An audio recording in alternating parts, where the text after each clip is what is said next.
Hi friends, welcome to Spicy Pot. இன்னைக்கு spicy பாட்ல ரொம்ப ஹெல்த்தியான டேஸ்டியான ஸ்வீட் பொட்டேட்டோ ஃப்ரெஞ்ச் ஃப்ரைஸ் எப்படி செய்யறதுன்னு பார்க்க போறோம். இதுக்கு தேவையான இன்கிரிடியன்ட்ஸ் எல்லாத்தையும் நான் டிஸ்கிரிப்ஷன்ல கொடுத்திருக்கேன், ரெஃபர் பண்ணிக்கோங்க. இப்போ வாங்க சக்கரவள்ளி கிழங்குல ரொம்ப டேஸ்டா நம்ம வீட்ல செய்யக்கூடிய ஒரு ஹெல்த்தியான ஸ்நாக்ஸ் எப்படி செய்யறதுன்னு பார்த்துடலாம். இப்போ பாருங்க, நான் 2 சக்கரவள்ளி கிழங்கு இந்த மாதிரி எடுத்து வச்சிருக்கேன். இந்த மண் எல்லாத்தையும் ஒரு தடவை நல்லா கழுவிட்டு இந்த மாதிரி எடுத்து வச்சிருக்கேன். இதை வந்து நம்ம அப்படி தோல் சீவிடலாம் முதல்ல. இப்ப பாருங்க, தோல் சீவிட்டு இன்னொரு தடவை நல்லா கழுவி வச்சிருக்கேன், அழுக்கெல்லாம் போற மாதிரி.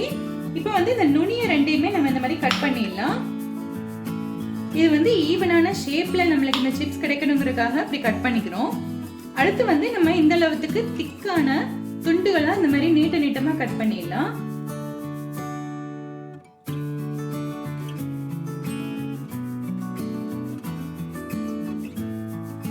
இப்போ இந்த மாதிரி கட் பண்ணதுக்கு அப்புறமா நார்மலா நம்ம உருளைக்கிழங்கு ஃப்ரெஞ்ச் ஃப்ரைஸ்க்கு கட் பண்ணுவோம்ல, அந்த மாதிரி நம்மளுக்கு தேவையான திக்னஸ்ல இப்படி கட் பண்ணிடுவோம். இப்போ பாருங்க, நம்மளோட ஸ்வீட் பொட்டேட்டோவை இந்த மாதிரி குட்டி ஸ்ட்ரிப்ஸா கட் பண்ணியாச்சு. இது வந்து நம்ம ரொம்ப நேரத்துக்கு இப்படியே வைக்க கூடாது, இந்த மாதிரி கலர் மாற ஆரம்பிச்சிடும். ஏன்னா இது அவிக்கல அப்படியே இருக்கிறதுனால கலர் மாறிடும். அதனால கட் பண்ணதும் உடனே நம்ம பொரிச்சு எடுத்துடலாம். இப்ப பாருங்க, பொரிக்கிறதுக்கு கடாயில எண்ணெய் வச்சு நல்லா சூடாயிடுச்சு. எப்பவுமே எண்ணெய் நல்லா சூடா இருக்கிறப்பதான் நம்ம ஃப்ரெஞ்ச் ஃப்ரைஸ் பொரிக்கணும்.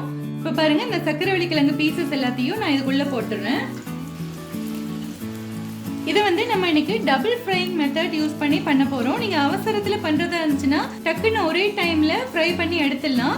ஆனா நம்ம டபுள் ஃப்ரைங் பண்ணோம்னா, ஃப்ரெஞ்ச் ஃப்ரைஸ் எல்லாமே டபுள் ஃப்ரை மெத்தட்ல பண்ணினோம்னா அதிகமான கிறிஸ்பினஸோட ரொம்ப நேரத்துக்கு கிறிஸ்பியா இருக்கும். அதனால தான் நம்ம டபுள் ஃப்ரைங் மெத்தட் இன்னைக்கு யூஸ் பண்ண போறோம். இதுக்காக இது வந்து லைட்டா ப்ரௌன் கலர் ஆகுற வரைக்கும் நம்ம பொரிக்கலாம். அதுக்கப்புறம் என்ன பண்றதுன்னு காமிக்கிறேன். இப்ப பாருங்க, நம்மளோட ஃப்ரைஸ் வந்து ஒரு 1.5 நிமிஷம் போல பொரிஞ்சதும் லைட்டா இந்த மாதிரி கலர் மாற ஆரம்பிக்குது. இந்த டைம்ல வந்து நான் ஒரு பேப்பர் டவல்ல இதை எடுத்துறேன். பாருங்க, இதை வந்து நான் வெளியில 1 நிமிஷம் போல வச்சுட்டு மறுபடியும் எண்ணெய் சட்டியில போட போறேன்.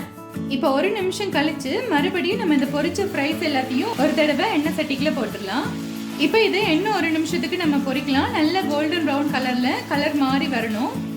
இப்போ பாருங்க, நம்மளோட ஸ்வீட் பொட்டேட்டோஸ் எல்லாம் நல்ல கோல்டன் ப்ரௌன் கலர்ல மாறிடுச்சு.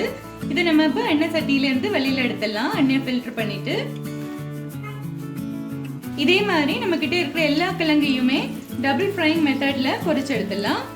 இப்போ அடுத்த பேட்ச் பொரிஞ்சிட்டு இருக்கு. ஆனா இந்த கிழங்கு வந்து நம்ம எடுத்தது நல்ல சூடாவே வெளியில இருக்கு. இதுல வந்து நம்ம தேவையான அளவுக்கு கொஞ்சமா உப்பு தூள் தூவி விட்டுலாம். மிளகாய் தூள் தூவினா இன்னும் நல்லா இருக்கும். குழந்தைங்களுக்குன்னா மிளகாய் தூளை நீங்க அவாய்ட் பண்ணிடலாம். இது வந்து அப்படியே இந்த மாதிரி ஒரு குட்டி டாஸ் பண்ணிட்டோம்னா ஈவனா அந்த உப்பு எல்லா மேலையும் பட்டுடும்.